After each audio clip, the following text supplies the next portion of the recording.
Well, many Central New Yorkers continue to clean up from Tuesday's tornado. I want to welcome Joe Convertino Jr. to the show. Joe's the president of CH Insurance. Joe, until something like this happens, a lot of folks have no idea where to begin with the cleanup and what they need to be dealing with. I thought maybe you'd have some, some things to think about for these folks. Yeah, thanks for having me, Dave. Good morning. First off, thoughts and prayers for our friends in Rome and Canastota. Who would think a tornado would come through our area? But, obviously we all have insurance for these types of catastrophes. And the big thing I would say is work with your agent, right? Work with him or her. I'm sure you've taken videos and pictures. The biggest thing, it was a state of an emergency, Dave. So typically, most carriers are not going to give anybody a hard time, and they're going to assess the damage and take care of people in this type of scenario. This is just devastating. Yeah. Are there, what kind of phone calls need to be made other than to your agent? Do you need to, have the pros come in? Do you start kind of going through things piece by piece, or give us a list of what to look at here?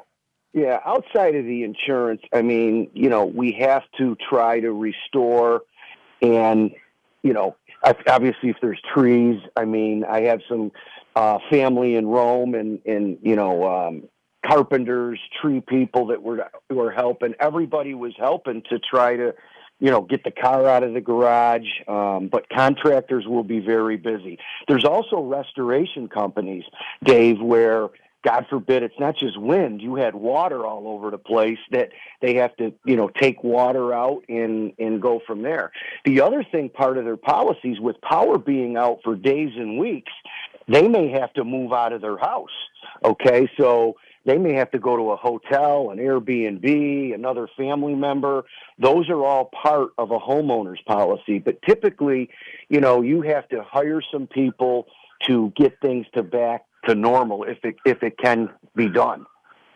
All right, good stuff. Joe, thanks for being on the show. Joe Convertino Jr. from CH Insurance. He is the president. Great to hear from you, Joe. 6:36, Dave Allen here on a Thursday morning. There's a lot of other news to get to this morning. Let's see here. The parents of the man who fired at former President Donald Trump at that rally last Saturday called police before the shooting. Thomas Matthew Crook's mother and father apparently could not locate their son just hours before the former president took the stage in Butler, Pennsylvania. Details of the conversation between police and Crook's parents have not been released. The parents are said to be cooperating with police in the investigation of the shooting that killed one person attending the rally and seriously injured two others.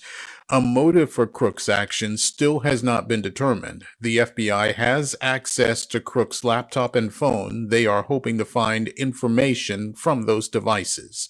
Gernal Scott, Fox News. This story has a lot of our listeners fired up. One reacting using the talkback mic on the iHeartRadio app. What we need to do now is quit covering the shooter. Quit trying to figure out what his reason was, or his social media, was he bullied and all this stuff. What it comes down to, period, is mental illness. It may have been brief or whatever, but he was insane when he took that shot.